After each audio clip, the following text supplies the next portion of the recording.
One quarter of the way through, and we have some tough competition brewing. It's getting to the point of the season when points start to be at a premium. Welcome back to Penn State Sports Night. I'm Allie Wenskoski, joined alongside Anthony Desher and Jacob Cheris to discuss the sport on the ice. We're talking hockey and how the rest of the season may end up. It could be as wild as a hurricane or as ferocious as a Bruin, but there is still plenty of time to play. The NHL season is so fun to watch, especially when there are so many unexpected teams on the rise. Anthony, we'll start with you. What is your unexpected team to watch? Well, New Jersey, after being a bottom team in the league last year, have really climbed up the standings. They're first place in the league right now. 24-1, 41 points, leads the entire league. That young core of Jack Hughes, Nico Hischier, Jesper Bratt have really been clicking almost 30 points each. Vitek Vanacek has been phenomenal, 918 save percentage, a 224 goals against average. Everything in Jersey is looking up, and especially when you're up that high in the league, even the little New Jersey Devil approves. They are in a great spot right now, and I think they're going to continue this tear throughout the rest of the season. Yeah, the Devils have been really surprising. You know, they went on a 13-game winning streak. Hughes is having a phenomenal year. But I'm going to take it to a team that it's their second year in existence. The Seattle Kraken, my goodness, they're probably the most improved team in the league. They're second in the Pacific Division right now. And the big thing that they were missing last year was scoring. And this year they have that scoring. Matty Beniers, the former Michigan Wolverine, second overall pick, he leads all rookies with 21 points and 10 goals. He's been outstanding. Andre Burakovsky is having a phenomenal breakout season after being acquired from the Colorado Avalanche to free agency. You got guys like Bjorkstrand, Jordan Eberle, and also Jared McCann, who's having himself a breakout year. And in goal, it's not Philip Grubauer carrying the reins for the Kraken. It's 32-year-old Martin Jones. He's been excellent. And they're scoring at an elite rate. They're fast. They're fun to watch. And come playoff time, I mean, I think it's pretty safe to say that they are a playoff team in that Pacific Division. Their inexperience might hurt them a little bit, but I'm loving what I'm seeing from the Kraken this year. Absolutely. Both the Devils and the Kraken have been unexpected teams to watch, and we're going to see more from them moving forward. But now there have been teams this season that have had expected potential but have underperformed so far. So, Anthony, back to you on this one. What team needs to step it up moving forward? Well, the Flyers management came into this season saying, if we're healthy, we're going to be improved and we're going to be back in that playoff race. That is exactly not how it went. Look, John Tortorella has had enough at this point, and I feel so bad for that Flyers player because this whole team is just not clicking. That picture sums up the entire team. Exactly. Right now. I mean, the Phillies are doing great. Trey Turner, fantastic. Eagles 11-1, but across the street, the Wells Fargo Center, not so good. The management has just put them in a spot where they can't improve. The drafting has been abysmal. They just haven't been able to build that team to make up for all those injuries that I'm talking about. And just, they're already in the bottom of the league. I think it's best if they just continue to, just kind of bottom out this year. Bedard, Fantilli, Michkov, any of those three guys could be #1 draft picks if they were in their own drafts. But the draft class this year is so incredibly stacked that if the Flyers do bottom out at the part of the season where they are and they continue to bottom out, they're going to look at one of the new franchise centers. Yeah, well, we're staying in the East. I mean, the Flyers, I don't think they weren't a team with promise. They were expected to be bad this year. There's no question about it. We're going to stick into the Metropolitan Division, and look, it's no secret the Washington Capitals have been underperforming. 6th in the Metropolitan Division right now. They're battling a ton of injuries. That's their biggest problem right now, and two really important players. The two big ones are Tom Wilson and Nicholas Backstrom. Wilson tore his ACL. He's making his way back to return. That will help the Capitals.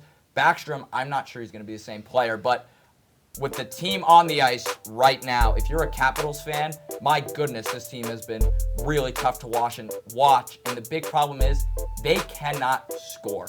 And those two guys that I mentioned, Wilson and Backstrom, provide some of that scoring. Look, Alex Ovechkin, he's 37 years old. He has 13 goals right now. He's still scoring at an elite rate. But the guys that aren't, Evgeny Kuznetsov, he only has 2 goals. And Anthony Mantha, who was acquired in 2021 for that Jacob Vrana blockbuster trade, he only has 6 goals, and he has just not been the player that he was supposed to be when he came over to D.C. And also, the defense has just been terrible. Look, John Carlson's one of the best offensive defensemen in the National Hockey League. But his defensive game has always been a weak point. But this year, it's just gone to a completely new level. And when you pair him with Eric Gustafsson, a guy who's probably the worst defenseman in the entire National Hockey League, he's probably at the bottom of the league. He just doesn't know where to be in the defensive zone. It's been really frustrating to watch for Caps fans. And I think it's, even when they get those guys back, Backstrom and Wilson, Darcy Kemper, their goalie is battling an injury right now. Same with Martin Feravari, Orlov. Even when those guys come back, I think it's too little too late for the Washington Capitals. Yeah, injuries and just lack of defense can really bottom out a team, and that's what we're seeing here for the Capitals. But now on the other side, there have been teams that seem to be simply unstoppable all season. So Jacob, we'll start with you on this one. What is your early pick for the President's Trophy? Well, you know what? President's Trophy, I mean, honestly, it doesn't really matter because, the last time a President's Trophy team won the Stanley Cup was the 2013 Blackhawks. But I'm going to say Vegas. Look, they missed the playoffs for the first time in their short existence last year. And the big reason why was because of health, right? They lost guys like Eichel and Stone. I think Pacioretty was out for a long period of time. But this year they've been managing to stay healthy. Eichel and Stone have had really productive seasons so far. And Vegas still has guys like Marchessault, Carlson, Shea Theodore on the back end. And also the big thing for them is their goaltending. Logan Thompson, that was a big question for the Golden Knights heading into this season, was can Logan Thompson take on a starting role? And he has, and he's one of the favorites for the Calder Trophy outside of Beniers for Seattle. So Bruce Cassidy has done a phenomenal job revitalizing this Vegas team. They're fast, they're big, have a lot of offense, great stable defense, and look, they're going back into Stanley Cup contention. Well, one of the teams I just showed you were on the top of the league was the Boston Bruins, and that team is also unstoppable when they are in TD Garden. They're 14-0, and I don't know why. Just say you're a person walking through the woods, you see a cave, and there's a bear in that cave. Why would you go into the cave? If you're an NHL team, why would you go in TD Garden? Look at that bear. Look how terrifying that bear is. It scares me, but I don't know why teams expect to get a win when they're in TD Garden. The Vegas Golden Knights are playing them as we speak, so maybe there is a chance the Mighty might fall tonight.